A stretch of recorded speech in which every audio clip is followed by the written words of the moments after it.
Assalamualaikum warahmatullahi wabarakatuh. Selamat datang Ibu Woro. Perkenalkan saya Raihan Fakri dengan NIM 2114200118 dari Ref 1A. Pada kesempatan kali ini saya akan membuat video presentasi materi mengenai Gas Processing Unit dengan topik Physical Properties and Phase Behavior. Tanpa berlama-lama lagi, langsung saja kita masuk ke topiknya. Untuk pembahasan materi pada kali ini saya akan membaginya menjadi 5 subtopik. Yang pertama ada sifat gas, yang kedua ada komposisi gas, yang ketiga ada sumber gas, yang keempat ada perilaku fasa zat, dan yang terakhir ada sistem komponen gas. Yang pertama yaitu sifat gas. Sifat gas sendiri terbagi menjadi dua, ada sifat fisika dan juga sifat kimia. Sifat fisika sendiri merupakan sifat yang berhubungan dengan keadaan fisik. Contohnya seperti wujud, warna, bau, dan juga rasa. Nah, di dalam sifat fisika itu terdapat istilah perubahan fisika. Apa itu perubahan fisika? Perubahan fisika merupakan perubahan yang terjadi pada suatu zat di mana suatu zatnya itu dapat kembali ke keadaan semula. Sedangkan untuk sifat kimia merupakan sifat yang berhubungan dengan peristiwa kimia. Contohnya seperti reaksi kimia. Nah, di dalam sifat kimia terdapat istilah perubahan kimia, di mana perubahan kimia merupakan perubahan yang terjadi pada suatu zat, tetapi perubahannya itu tidak dapat membuat suatu zatnya kembali ke keadaan semula. Adapun contoh dari sifat kimia yaitu ada kereaktifan, daya reduksi, dan juga oksidasi.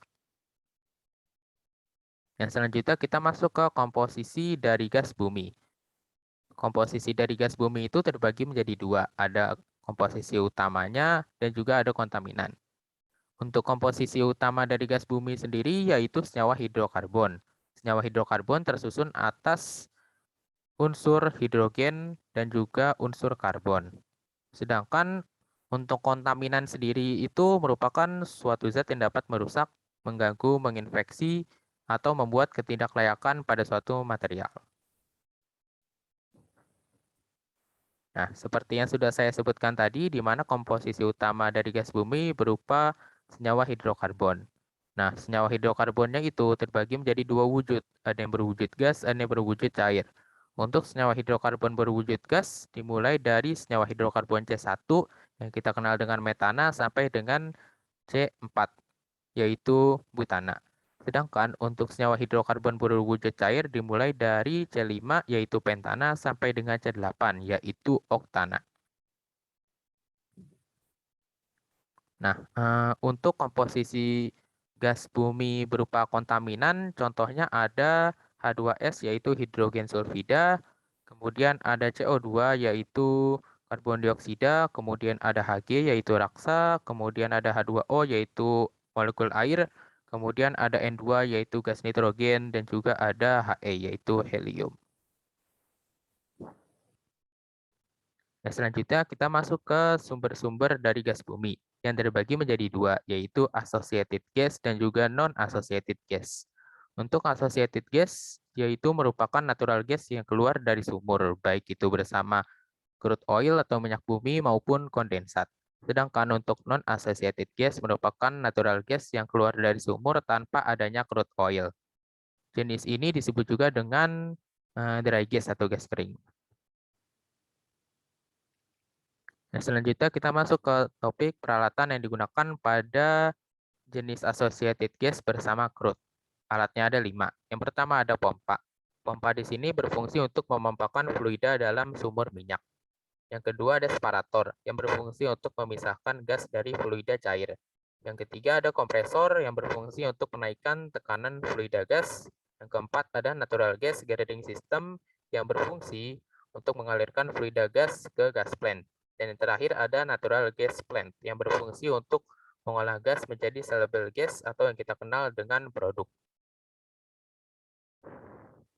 Selanjutnya kita masuk ke peralatan yang digunakan pada jenis associated gas bersama kondensat. Sebelum kita masuk ke alat-alatnya, kita harus mengenal apa itu kondensat. Kondensat merupakan zat cair yang terdiri dari campuran bermacam hidrokarbon cair yang biasanya terikut dalam gas bumi. Nah, alat-alat yang digunakan di dalamnya itu ada 5. ada scrubber. Scrubber itu merupakan unit yang berfungsi untuk memisahkan cairan yang terkandung dalam fluida gas. Yang kedua ada glikol dehidrator.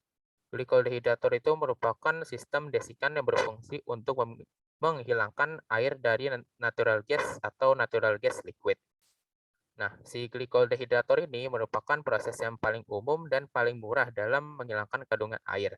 Untuk tipe glikol yang umum digunakan contohnya ada TEG yaitu triethylene glycol, kemudian ada DEG yaitu diethylene glycol, kemudian ada MEG atau ethylene glycol dan juga TREG atau tetraethylene glycol. Untuk peralatan selanjutnya ada natural gas gathering system dan juga natural gas plant seperti yang sudah saya jelaskan sebelumnya. Nah, untuk yang selanjutnya ada peralatan yang digunakan pada jenis non-associated gas. Peralatannya ada 3. Yang pertama ada LTX atau Low Temperature Extractor. LTX itu merupakan unit yang dibutuhkan untuk melelehkan hidrat melalui panas yang dibawa oleh aliran gas yang masuk agar tidak terjadi kebuntuan pada peralatan selanjutnya. Nah, separasi yang terjadi di dalam LTX ini berlangsung pada suhu rendah dan menghasilkan stabilitas dari cairan yang dipisahkan. Hal tersebut dapat meningkatkan tingkat recovery cairan, tetapi menurunkan nilai kalori dari gas, seperti juga yang terjadi pada separasi pada temperatur normal. Untuk peralatan yang selanjutnya ada natural gas gathering system dan juga natural gas plant. Yang selanjutnya kita masuk ke topik perilaku fasa zat. Fasa zat sendiri seperti yang kita tahu terbagi menjadi 3, ada padat, ada cair, dan ada gas. Untuk fasa padat memiliki sifat yang pertama, bentuk dan volumenya tetap mengikuti wadah. Yang kedua, susunan partikelnya itu teratur. Yang ketiga, jarak antar partikelnya itu berdekatan sehingga gerak partikelnya itu tidak bebas. Dan yang terakhir, gaya tarikan antar partikel sangatlah kuat. Untuk fasa zat yang kedua yaitu ada cair. Fasa cair memiliki sifat yang pertama bentuknya berubah-ubah tetapi volumenya tetap. Yang kedua susunan partikelnya tidak teratur. Yang ketiga jarak antar partikel agak berjauhan sehingga gerak partikelnya cukup bebas. Dan yang terakhir gaya tarikan antar partikel lemah. Untuk fasa yang ketiga yaitu ada fasa gas. Fasa gas itu memiliki sifat yang pertama bentuk dan volumenya berubah-ubah.